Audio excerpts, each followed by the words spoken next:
Bonjour à tous, je suis Fanny, la fondatrice de Wonder Humanity, la cofondatrice du blog Les Exploratrices. Et depuis le 27 avril, j'interviewe chaque jour une personne que je trouve inspirante. Et ce qui m'intéresse en fait, c'est de décortiquer le parcours et de pouvoir montrer que chaque personne a un talent unique, qui n'a juste besoin que de le révéler et d'avoir un petit peu plus confiance en lui et à son pouvoir. Donc aujourd'hui, je suis hyper contente d'avoir Julien Perron comme invité. Et avant qu'on le présente, j'aimerais qu'on revienne sur qui était le jeune Julien Perron. C'était comment pour toi? C'était parce que je sais que tu es dyslexique, enfin, voilà, et l'école ne devait pas forcément être facile. Donc, est-ce qu'on peut revenir un peu sur ces années d'école? Ouais. Déjà, merci hein, Fanny pour cette invitation. Alors, en fait, si tu veux, pour moi, l'école, ça a été quand même plutôt un terrain de jeu. Hmm. Il faut se replonger dans le contexte. En fait, donc, je suis dyslexique et dysorthographique. Et donc, j'ai 41 ans là, à l'heure d'aujourd'hui. Donc, ce qui fait qu'à l'époque, je pense que les professionnels n'avaient pas forcément les outils, tu sais, pour m'accompagner. Et donc, du coup, je me suis vite senti pas à l'écart, je sais pas si c'est le terme, mais en tout cas, comme si j'étais différent des autres. Et ça, c'est très délicat à vivre quand tu es jeune. Et donc, ça a commencé très tôt, évidemment, ça a commencé, les souvenirs que j'ai, c'était CM1, CM2. Et ça, c'était pas évident à gérer. Alors, du coup, je pense que pour transformer les choses et pour essayer de mieux le vivre, je suis devenu un peu le clown, moi, dans la classe. Donc, je faisais des bêtises et je faisais rire mon entourage. Je pense, avec du recul, que c'était vraiment pour contrecarrer un peu cette différence qu'on essayait de m'étiqueter, quoi. Après, c'est aussi délicat de faire, je sais pas, -40, -5 fautes d'orthographe sur une dictée et que l'enseignant se fait un malin plaisir à le dire devant toute la classe, alors que tu n'as pas forcément confiance en toi et ça te rabaisse encore plus, tu vois. Mais carrément. Donc, je n'en veux pas, hein, j'en veux pas du tout au corps enseignant parce que je pense que chaque enseignant essaie de faire du mieux qu'il peut, un peu comme les parents. Et à mon avis, ça ne doit pas être évident de gérer une classe avec 20-30 élèves turbulents qui n'ont pas envie d'aller en cours et tout. Donc, je leur en veux absolument pas. Mais en tout cas, ce qui est sûr, c'est que ce n'était pas évident à vivre. Après, comme je l'ai transformé, comme je te le disais, pour moi, ça a été plutôt un terrain de jeu. J'en garde plutôt des souvenirs où je me suis amusé. Alors après, j'ai aussi une faculté quand même à regarder plutôt le côté positif et optimiste d'une situation et non pas à effacer le côté négatif parce que ça serait me voiler la face, mais à plutôt, je préfère garder en fait ce regard optimiste et positif que j'ai pu avoir à un moment donné sur mon parcours scolaire, plutôt que les moments où c'était pas vraiment très drôle mais c'était en même temps aussi très, ça m'a construit. De toute façon, c'est des périodes qui se construisent, quoi. Donc voilà, mon parcours scolaire, il a été un peu comme ça, chaotique d'une certaine manière parce que j'ai pas de diplôme. Mhm. Donc j'ai essayé d'avoir des diplômes et j'ai pas réussi. Donc j'ai passé 2 fois un bac. Après, je me suis lancé dans un BTS Action Commerciale et puis ça n'a pas fonctionné. Au bout d'un moment donné, je me suis dit que j'étais vraiment pas fait pour les études. Donc du coup, j'ai voulu découvrir le monde professionnel et vivre un peu d'autres choses, quoi, de découvrir un autre univers. Et puis, pendant cette période de BTS Action Commerciale, tu es employé en fait, dans une entreprise, tu es en alternance dans une entreprise. Et c'est à cette période-là où j'ai révélé un peu mes excellences. En fait, j'ai découvert que j'étais bon dans la communication, que fédérer les gens autour de moi, c'était quand même assez simple parce que je le faisais de manière très naturelle déjà dans ma vie de tous les jours, en fait, avec mes amis, ma famille. Et puis, j'ai vu aussi que c'était très bénéfique pour le patron pour lequel je bossais à l'époque, parce que son entreprise quand même grossissait. Il a acheté une grosse voiture, après il a acheté un bateau, on a déménagé dans des locaux qui étaient plus importants. Donc, je sais que j'ai fait partie de succès, quoi. Je voyais mes chiffres qui étaient proportionnels tous les ans. Et donc, indéniablement, je me suis dit qu'il fallait à un moment donné que je mette à contribution ces talents, ce que j'avais moi décelé comme des talents, mais qui ait du sens en fait derrière et que ça aide les gens. J'avais vraiment envie d'apporter une pierre positive à notre planète. Donc pour revenir au parcours scolaire, j'ai eu un gros déclic à l'âge de 10 ans. D'accord. À 10 ans, je fais partie d'un programme scolaire et on nous envoie dans une famille d'accueil à Milwaukee. Donc Ok. on est toute une classe à partir comme ça. C'est énorme parce que quand tu te replonges dans le contexte, à l'époque, ne serait-ce que prendre l'avion, c'était réservé aux riches. des personnes qui gagnaient vraiment bien leur vie. Moi, je suis issu d'une famille très modeste, donc on était dans une loge, tu sais, on était gardien d'immeuble. On vivait à 4 dans un 40 mètres carrés, donc on n'avait pas les sous pour prendre l'avion. Donc rien que ça, déjà, ça a été énorme. Et le fait de rester un mois aux États-Unis, en tout cas pour ce que j'ai vécu, je sais que d'autres élèves ont vécu la même chose. Pour moi, ça a été une révélation parce que ça a été comme une évidence. C'était en fait très fluide pour moi, très simple. J'étais très à l'aise en fait dans ce rôle-là de découverte, de curiosité, d'une langue que je maîtrisais pas forcément, mais waouh, ça m'avait fait vraiment vibrer. Et quand je suis revenu de ce voyage, j'ai dit à mes parents que je voulais voyager parce que j'avais le sentiment que j'allais beaucoup plus apprendre et que j'avais beaucoup plus appris d'ailleurs à Milwaukee pendant ce voyage-là que sur les bancs de l'école. Et donc, ils ont été très ouverts. Ils m'ont dit avec grand plaisir, mais l'argent ne tombe pas comme ça. Donc, si tu veux voyager un jour, il faudra que tu mettes de l'argent de côté. Donc, du coup, j'ai fait plein de petits boulots. Hein. J'ai lavé les escaliers, fait du repassage. J'ai mis plein d'argent de côté. Et enfin, en tout cas, ce que j'ai l'impression que c'était beaucoup à l'époque, mais ça m'avait permis de payer un billet de train. Et donc, j'ai fait mon premier voyage seul comme ça, en prenant mon premier billet de train. Et depuis 25 ans maintenant, un peu plus, je pars toujours au moins une fois seul quelque part dans le monde parce que j'ai besoin de ça. Je trouve ça. En tout cas, moi, ça m'apporte un vrai équilibre et je trouve que c'est un merveilleux outil en développement personnel pour se reconnecter à soi, aux autres, à la vie. Ça a été le premier déclic dans mon parcours scolaire. Et le deuxième, c'est en 95. Je tombe sur un livre à Virgin, sur les Champs-Élysées, La prophétie des Andes. Je ne sais pas si tu l'as lu, ce livre. Ça a été, oui. Et donc moi, c'est venu confirmer plein de choses que je pensais, que je disais déjà dans mon entourage. Et en fait, je me suis dit, waouh, en fait, je ne suis pas le seul. Il y a sûrement d'autres personnes qui pensent comme moi, puisque ce bouquin a été écrit. Et ça m'a donné envie de découvrir d'autres livres un peu dans cette sphère-là. Donc, il n'y en avait pas beaucoup à l'époque, hein. Je pense qu'il devait y en avoir une dizaine ou une quinzaine. Je les ai tous dévorés et puis ça m'a amené après à m'intéresser à plein de choses, à l'anéagramme, à la synergologie, à la politique, à l'économie, à l'environnement. En fait, j'avais envie de comprendre comment notre planète tournait parce que je sentais qu'il y avait un truc qui tournait par rond, justement, qu'on voulait tous nous mettre dans une boîte. C'était assez étonnant. Et donc, j'étais très jeune. Et donc, du coup, j'ai commencé à aller sur ce qu'on appelle maintenant un chemin de développement personnel assez jeune. Et je me rappelle très souvent d'ailleurs me dire, tiens, Julien, en fait, tu es ton propre psy, parce que, en fait, j'apprenais tellement de choses sur moi, sur ma façon de m'exprimer, sur les interrelations que je pouvais avoir avec les gens. Quand j'étais colérique, quand j'étais heureux, je sentais en fait que j'étais très différent dans plein de choses.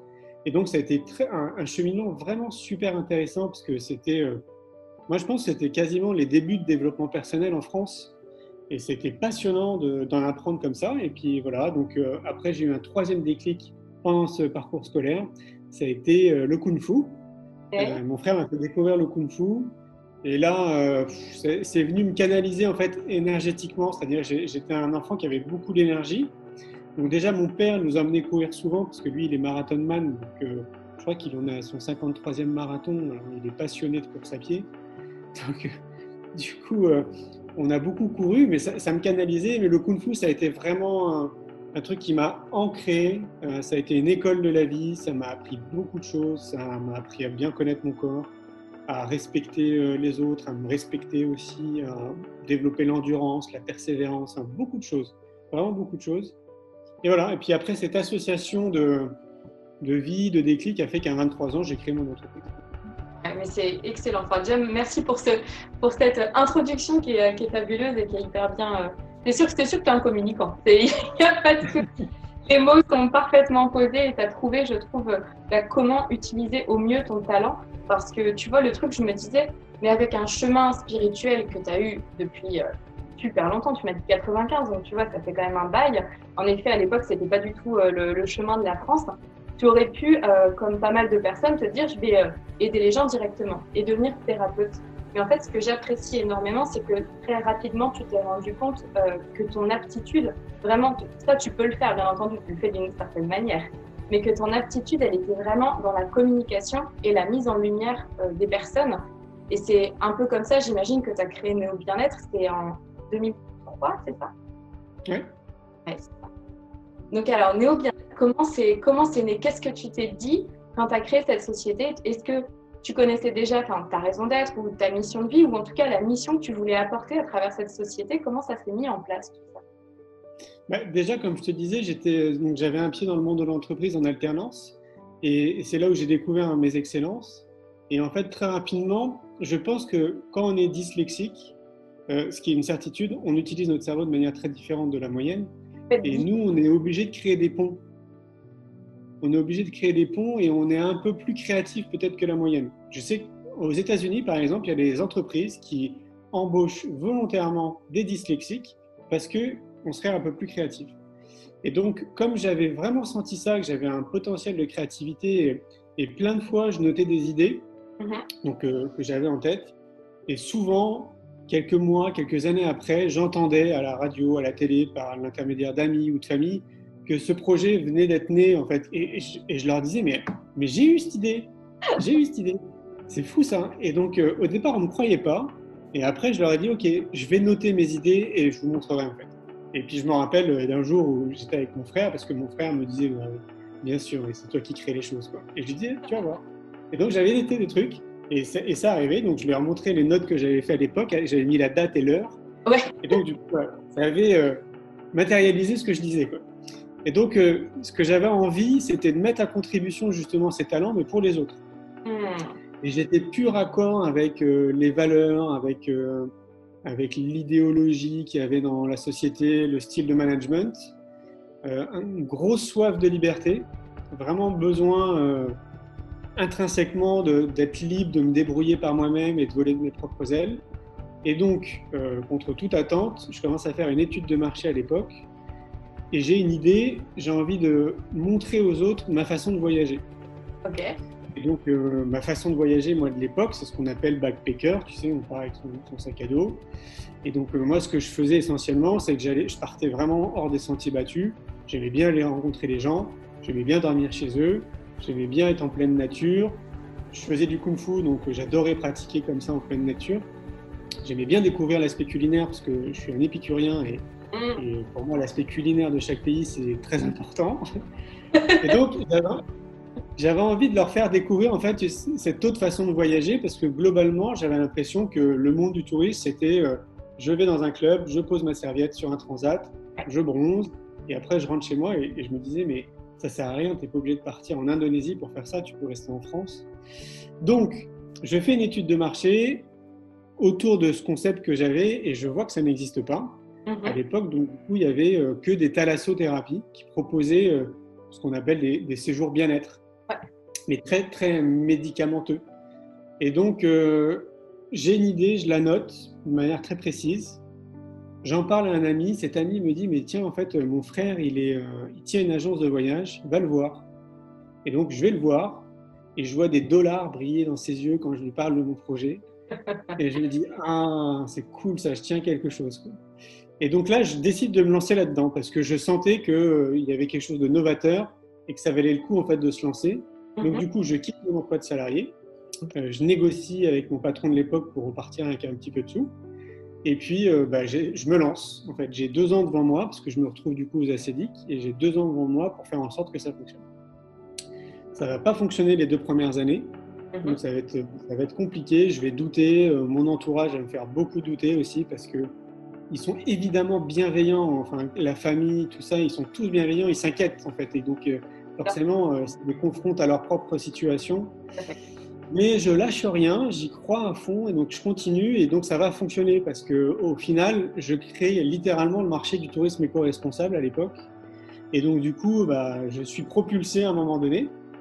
Je fais une levée de fonds, et donc du coup, il y a des investisseurs qui rentrent dans la société, ce qui me permet de quitter mon 10 mètres carrés parce que j'ai commencé dans un 10 mètres carrés, et de me retrouver quand même dans des locaux, tu sais, en partagé, donc dans un, comment ça s'appelle, des espaces une pépinière d'entreprise.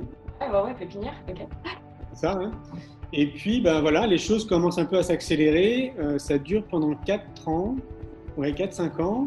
Après, comme je crée ce marché, du coup, ça donne des idées aux acteurs du tourisme, et ils commencent à créer aussi des agences éco-responsables qui organisent des séjours éco-responsables. Et moi, à ce moment-là, je décide d'arrêter parce que je trouve que le monde du tourisme ne me correspond pas éthiquement parlant. Ce que je retiens, c'est plutôt un monde de requins. Et là, je crée l'agence Néo Bien-être, donc l'agence qui est dédiée aux thérapeutes et aux professionnels du bien-être. Ok. Pourquoi je la crée? C'est parce que quand j'étais tout petit, ma maman, elle tirait des cartes et elle faisait des thèmes astrologiques. Ouais. Pour le fun, disons par passion, elle s'y intéressait beaucoup. Et donc, il y avait beaucoup de personnes qui passaient dans notre loge, des amis notamment. Et puis, je me vois encore autour de cette table ronde là, puis elle faisait des thèmes astrologiques en fait pour les gens. Et moi, je trouvais ça hyper intéressant. Mon frère, lui, il était très studieux, il continuait à réviser ses devoirs, mais moi, j'étais autour de la table et je regardais ce qu'elle faisait. Ça me plaisait. Et donc, comme elle était dans ce cheminement de développement personnel, à l'âge de 14 ans, elle m'a été, on lui a recommandé un iridologue. Je ne sais pas si tu connais l'iridologie. Non, non. C'est l'étude de l'iris. En D'accord. fait, ce sont des professionnels qui regardent juste ton œil. Et à partir de là, ils peuvent te déceler tous les symptômes que tu peux avoir. C'est assez impressionnant. Et ils vont même jusqu'à l'aspect psychologique et psychique en fait, de qui tu es. Très impressionnant. Et donc, je suis bluffé par ça. Et puis, ça, je pense que ça a vraiment aiguisé une vraie curiosité dans ce milieu-là. Et donc, je décide de mettre à contribution ces excellences que j'avais développées pour les médecines alternatives et pour les médecines douces, en me disant c'est trop dommage qu'il y ait des fausses étiquettes dessus et qu'on considère tous ces gens-là comme des gens un peu bizarres ou faisant partie d'une secte, alors que c'est des gens très sérieux. Ouais, c'est des gens très sérieux qu'on, pour la plupart, vraiment étudiés pendant de nombreuses années. Et au même titre qu'un très bon garagiste, il y a des très bons thérapeutes et des mauvais thérapeutes. Et il y a de très bons garagistes et des mauvais garagistes. Et donc, voilà, je décide de communiquer autour de ça en essayant d'apporter un regard différent et de sensibiliser les gens en leur disant « Ok, la médecine traditionnelle, c'est très bien, mais il y a aussi une médecine qui est en parallèle, qui est complémentaire à notre médecine traditionnelle. Ouvrons un peu notre regard, ouvrons-nous un petit peu à autre chose, mais sans dire, voilà, ça c'est bien, ça c'est pas bien. Juste un peu comme un travail journalistique, en fait, en mettant en carte sur table pour que les gens puissent faire vraiment leur propre choix. Et voilà, et donc depuis maintenant, ça fait 17 ans maintenant qu'on accompagne les thérapeutes et les professionnels du bien-être à développer leur activité. Et puis après, ça nous a amené à créer plein de choses, des choses auxquelles j'avais jamais imaginé quand j'étais petit, comme réaliser un film, Et voilà, non, faire un festival. c'est combien de millions? C'est plus d'1 million de vues, non? C'est quoi le bonheur pour vous? C'est incroyable cette histoire. Ouais, il est sorti en 2017 Ouais. et j'ai été dans plus de 350 salles de cinéma pour un film que j'ai réalisé, mais avec des clopinettes, parce que je suis pas réalisateur de film, tu vois. Donc moi j'ai fait ça avec beaucoup de cœur et tout ce que je pouvais faire pour que ça ressemble à quelque chose. Laurent Quérin, lui, avait vraiment la casquette de monteur, donc lui, il avait des machines en fait pour monter un film, on va dire convenablement, pour que les séquences en fait s'emboîtent bien. Et puis voilà, ouais, 1 million de spectateurs. Là, je le mets en accès gratuit le 20 mars dernier pour cette période de confinement. Et c'est maintenant quasiment 800 000 personnes en plus qui ont vu le film gratuitement. Donc, et sans compter le fait qu'il y ait plein de gens maintenant qui organisent des projections du film parce que j'ai enlevé le droit du film. Donc, on peut organiser des projections sans payer de droit d'auteur ou sans payer de droit SACEM, ce qui veut dire que le film, il est quasiment gratuit en fait. Ouais. Tu achètes le film et après, tu peux le projeter où tu veux. Donc, à mon avis, on est largement au-dessus des 2 millions de personnes qui ont vu le film. C'est clair. Et pour l'avoir vu, moi, je vais te dire, vraiment bravo pour ce film. Et c'est ce que je dis tout le temps. Faites avec le cœur, en fait. Faites pas en vous disant, faut une société d'audiovisuel ou je ne sais pas faire ça. Quand tu le fais avec le cœur, ça touche parce que moi, je l'ai regardé avec mes parents. Et autant, moi, mon cheminement, il est enclenché depuis plusieurs années. Mes parents ont 61 et 65 ans. Ça n'est pas du tout leur éducation. Et ils ont été tellement touchés.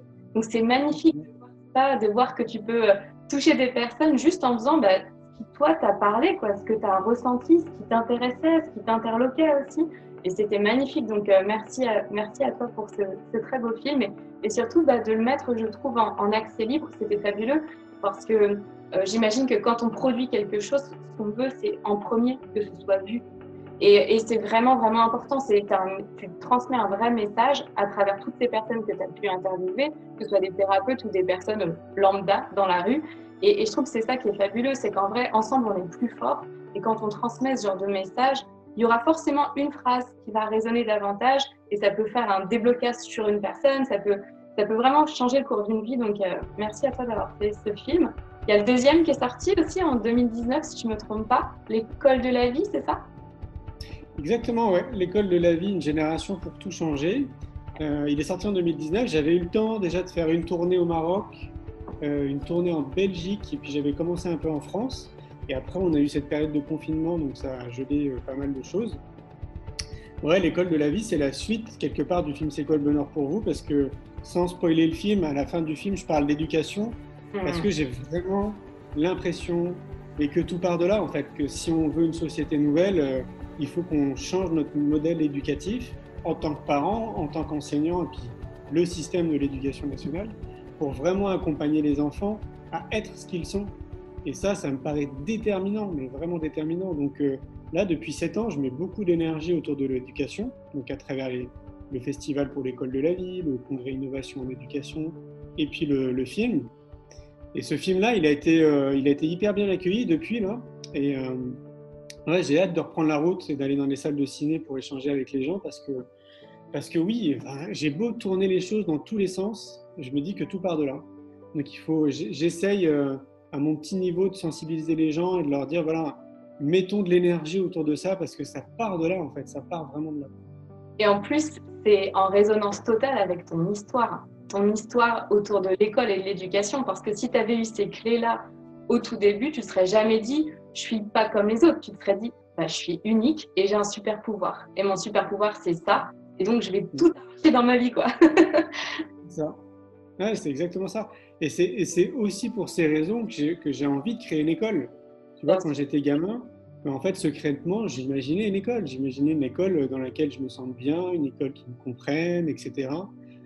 Tu sais, moi, je faisais des câlins aux arbres, par exemple. Enfin, j'aimais bien les entourer, j'aimais bien être proche d'eux ou me mettre dos contre eux. Et puis, quand tu es enfant, tu sais, c'est assez dur quand même. L'enfant, il est quand même assez violent dans ses paroles, quoi. Et donc, ouais, je me rappelle, ça me fait sourire parce que je me rappelle quand j'ai vu l'école de Poudlard, tu sais, d'Harry Potter, je me suis dit, ah, mais elle est géniale cette école. C'est ça. J'avais adoré l'idée. Et donc voilà, après, j'ai écrit d'ailleurs un article sur mon projet d'ouverture de l'école de la vie, et qui est devenu après le festival pour l'école de la vie. Parce que, en fait, moi, dans mon idée de l'école, ce que je trouve dommage encore à l'heure d'aujourd'hui, c'est que on concentre quand même de l'énergie autour des enfants, mais on n'accompagne pas les parents et on n'accompagne pas les enseignants. Ouais. Et je me dis à chaque fois, en fait, on passe à côté de quelque chose, parce que tu as beau faire du mieux que tu peux dans un système éducatif, on va dire, idéal, si les parents derrière à la maison ne suivent pas, et si les enseignants ne sont pas non plus éveillés dans cette conscience, en fait, on loupe le coche, quoi. Ça crée des décalages. Tu remets un enfant dans le même environnement, bah, hélas, le travail s'annule et c'est dommage. En effet, c'est toutes les forces qui doivent converger, on va dire, dans le même sens. Et c'est pas si simple à mettre en place, j'imagine. Non, c'est pas simple, mais moi, je l'ai imaginé un peu comme un chef d'entreprise. Je me suis dit, en fait, les écoles alternatives d'aujourd'hui sont beaucoup trop chères pour la majorité d'entre nous, pour les parents. Et pourtant, ça fait rêver quand même beaucoup de parents. Il y a beaucoup de parents qui aimeraient laisser leurs enfants dans ce type d'école, mais ils ne peuvent pas parce que ça coûte trop cher. Et moi, je me suis dit qu'on pouvait créer un centre de formation pour les parents, donc qui permettrait en fait d'avoir des sous en plus, un centre de formation pour les enseignants, un centre de développement personnel pour tout le monde, et puis une école. Et donc, on aurait quand même 3, 4 quasiment en fait entrées financières différentes. Et si on se débrouille bien, ça permettrait quand même de baisser les coûts pour les parents, parce qu'évidemment, on aurait plus de sous qui rentreraient dans l'entreprise école, et donc du coup, ça la rendrait plus accessible. Et ça rendrait chacun des acteurs hyper responsable de sa vie et de son avenir, en fait. C'est ça le truc aussi, c'est de ne pas traiter les enfants comme des demi-personnes, et à côté de ça, pas traiter les profs comme des surdieux. Enfin, chacun, en fait, est responsable de sa vie, de ses actions, de son parcours, et le plus tôt c'est impliqué, et le mieux c'est. Donc merci pour ça. Vraiment que ça va fonctionner dans tous les cas si chacun y met sa pierre à l'édifice. Moi, j'y crois beaucoup, je suis très optimiste, je suis un peu comme toi. Je retiens plutôt le positif, et puis on y va et on avance. Et je pense que cette capacité que l'on a, ça permet de fédérer des gens autour de projets, parce que, tu vois, mon slogan, c'est « tout est possible », mais parce que je le crois vraiment, en fait. Je l'incarne dans mes actions, c'est ça, c'est oui, je le crois, mais après, oui, ça demande peut-être de la patience, de la persévérance, de la volonté, mais ça n'est pas impossible. Et quand on ne sait pas, on s'entoure ou on apprend. Donc finalement, je pense qu'en effet, tout est possible. Et j'aimerais clôturer cette interview par un ou deux conseils que tu aimerais transmettre sur les sujets que tu veux. C'est-à-dire que c'est vraiment hyper vague, hyper vague ou hyper vaste. Qu'est-ce que tu aimerais passer comme message si les personnes qui te regardent ne devaient retenir qu'une ou deux choses de l'essence de ce témoignage, ce serait quoi? Eh bien, ça serait de... Moi, je suis convaincu qu'on a une responsabilité citoyenne de s'occuper de soi avant de s'occuper des autres. Et c'est vraiment le message que j'essaie de véhiculer depuis de nombreuses années, c'est d'essayer justement d'éclairer les gens en leur disant non, c'est pas égoïste de vous occuper de vous avant de vous occuper de votre enfant, ou votre mari, ou votre chéri. C'est surtout pas égoïste. C'est notre conditionnement sociétal, judéo-chrétien, le pays dans lequel on grandit, tout ça, qui nous fait croire plein de choses en fait. On est vraiment très conditionnés. Et pour moi, la clé, enfin une des clés avec l'éducation, c'est que les gens comprennent que ça part de nous en fait, ça part vraiment de chaque citoyen. Et si on veut un monde meilleur, comme le dit si bien Gandhi, soit le changement que tu veux voir dans le monde, il faut que chacun on puisse incarner en fait ce changement. Et donc, bah oui, ça nécessite d'enlever couche par couche de tout ce qu'on nous a appris, de se réapproprier en fait un mode de fonctionnement, un mode d'analyse, d'être critique sur les choses, de réfléchir par soi-même, de se responsabiliser pour son alimentation, sa santé, à tous les niveaux en fait, et de retrouver vraiment les commandes de notre vie. Et c'est vraiment ce qui nous manque en fait, c'est que la société d'aujourd'hui, elle tourne pourquoi? Parce que 80% de la population, elle est conditionnée. Elle suit en fait comme des moutons ce qui est dicté par les politiques, ce qui est dicté par les médias, ce qui est dicté par l'éducation nationale, ce qui est dicté par leurs parents, dicté par leurs arrière-grands-parents. Et en fait, on n'est pas du tout libre quelque part de réfléchir par nous-mêmes, même si on nous fait croire qu'on est libre. Parce qu'au final, tout le monde suit comme des moutons et tout le monde est sur les mêmes rails. Alors, je ne dis pas qu'il faut une société éclatée où c'est l'anarchie et on fait n'importe quoi, mais ce qui est important, c'est d'avoir des gens libres de réfléchir par eux-mêmes et de faire les choix qu'ils ont envie. C'est-à-dire qu'on ne leur impose pas, par exemple, de manière très subtile, d'aller consommer dans des supermarchés de l'alimentation qui est extrêmement mauvaise pour eux, et qui se rendent compte que ce n'est pas la quantité qui compte, mais c'est plutôt la qualité. Alors oui, peut-être que les boutiques bio, c'est un peu plus cher, tu vas acheter moins, mais au moins tu vas te faire du bien à ton corps. Que d'avoir de l'activité sportive, c'est important. Et donc c'est important de faire du mieux qu'on peut dans la semaine, dans notre vie en fait, pour maintenir une espèce d'hygiène de vie, pour être bien dans son corps et pour entretenir notre machine biologique. Ça devrait être appris et accompagné dès notre enfance en fait, parce que c'est les fondamentaux de base en fait de l'être humain. Et c'est ça en fait qui nous manque, c'est que chaque citoyen puisse vraiment bien s'occuper de lui, trouver les bons outils pour lui. C'est pas parce que le yoga va être bon pour moi, par exemple, que ça va être bon pour toi.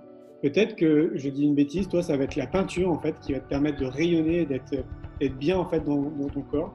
Et donc, on est quand même tous différents et à nous de trouver qu'est-ce qui va être bon, quel type d'alimentation va être bonne, quel type de sport, combien d'heures de sommeil j'ai besoin, avec qui j'ai envie de discuter, quel type de personnes j'ai envie des personnes plutôt positives, tu vois, qui me tirent vers le haut, plutôt que des personnes négatives qui me tirent vers le bas. De choisir réellement et de ne pas subir. On a tous vécu des personnes qui nous passent des coups de fil parce que ça ne va pas. Ouais, exactement. Pour ça, on l'a tous vécu au moins une fois. Et donc, voilà, c'est vraiment d'être acteur de sa vie. Et quand tu es vraiment acteur de ta vie et que tu es en cohérence avec qui tu es, mais tu inspires des gens autour de toi automatiquement parce que tu es bien, en fait, tu vois, tu rayonnes et les gens vont te questionner, ils vont te dire, mais qu'est-ce qui t'arrive, qu'est-ce qui se passe, etc. Comment tu fais? Ouais. Et je sais que c'est pas évident. C'est pas évident parce que moi, je suis passé par là et c'était pas simple. C'est pas simple d'être confronté au regard des autres, en fait. Et je me rappelle, par exemple, quand j'ai enlevé ma télé de chez moi, parce que c'est plus de 20 ans que j'ai plus de télé et qu'à l'époque, on me disait, mais t'es fou, Julien, tu te coupes de l'information. Ouais, quand j'ai décidé de plus boire, alors que oui, quand j'ai décidé de plus boire d'alcool il y a une quinzaine d'années, parce que en fait, je me suis aperçu que ça m'apportait rien, en fait, tu vois, je prenais pas de plaisir. Et dans notre société, quand tu vas en soirée, en fait, c'est trop bizarre si tu bois un verre d'eau ou un jus de pomme, quoi. Exactement ça. Tu vois, et donc tout ça, c'est pas facile en fait d'être confronté à ce regard-là et aux attitudes des autres, à leurs réactions. Comme quand j'ai arrêté de boire du café aussi, parce que je me suis aperçu qu'on buvait du café parce que c'est très social en fait de boire du café.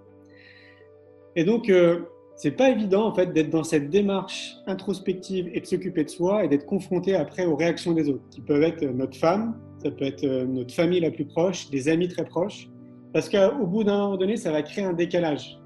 Donc, il faut vraiment rappeler que c'est un vrai cheminement. Et le plus important là-dedans, c'est d'essayer de faire du mieux qu'on peut tous les jours. Yes. Et si on fait ça, et ben normalement, après, ça se passe quand même plutôt bien, globalement. On permet à chaque personne de dire aussi sa vérité et de révéler son identité. Donc ça, c'est juste fabuleux en fait. C'est pas en disant tu devrais faire ça, c'est genre toi commence à le faire. Et après, je trouve que ça rayonne assez naturellement parce que moi, je l'ai vu aussi chez mes parents, j'étais confinée chez eux. Et naturellement, je mange pas beaucoup de viande.